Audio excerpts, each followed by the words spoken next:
Unawezaje kujenga jina lako? Jambo la kwanza ni lazima ujipate. Kujipata maana yake lazima ujue wewe unataka nini maishani. Kwa sababu kama ujue unachokitaka, hakuna atakayekutaka. Maana yake utakuwa takataka mwisho wa siku. Kwa hiyo ni lazima ujue unataka nini hasa kwenye maisha yako. Wewe unatafuta nini? Unataka kuleta mabadiliko gani duniani? Unataka watu wakujue wewe kama nani? Ukishajua unachokitaka, hapo sasa sensi ya jina lako linaanza kuja. Unaanza kupata taswira unatakiwa utengeneze jina kwenye jambo gani. Na ninaposema kujua unachokitaka, sio kutaka kila kitu. Moja kati ya msemo mgumu sana ambao kila mmoja anatakiwa ukubali. Nataka tukubaliane nao kwamba hatukuzaliwa kufanya kila kitu. Hatukuzaliwa kufanya kila kitu. Yaani ukijaribu kuwa kila kitu mwisho siku utakuwa si kitu.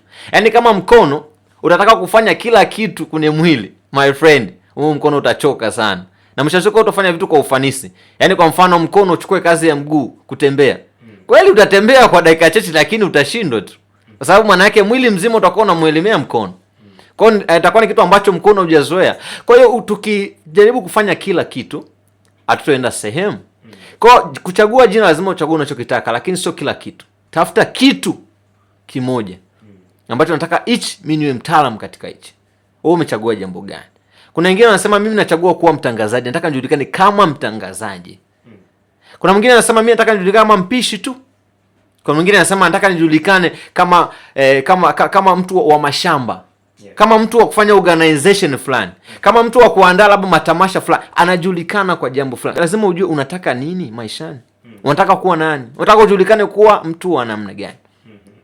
Ukianza kujua kile unachokitaka, maana yake inakusaidia wewe kujenga jina lako kwa mapema zaidi. Na ili ujue unachokitaka lazima ujue kusudi la maisha. Kusudi la maisha ni ile sababu iliyokufanya kuletwa duniani. Ni ile sababu ya wewe kuzaliwa. Ukisema hauna sababu ya kuzaliwa nitakushangaa sana. Hakuna kinachoruhusiwa kutokea duniani kama hakina sababu.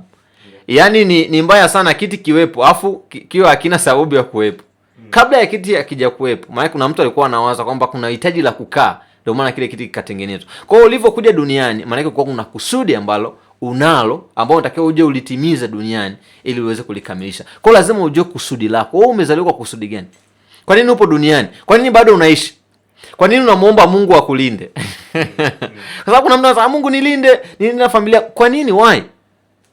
Sasa kama hujui kwa nini Mungu anatakiwa akulinde, haina sababu ya Mungu kulinda, bora ufe. Yeah, there is.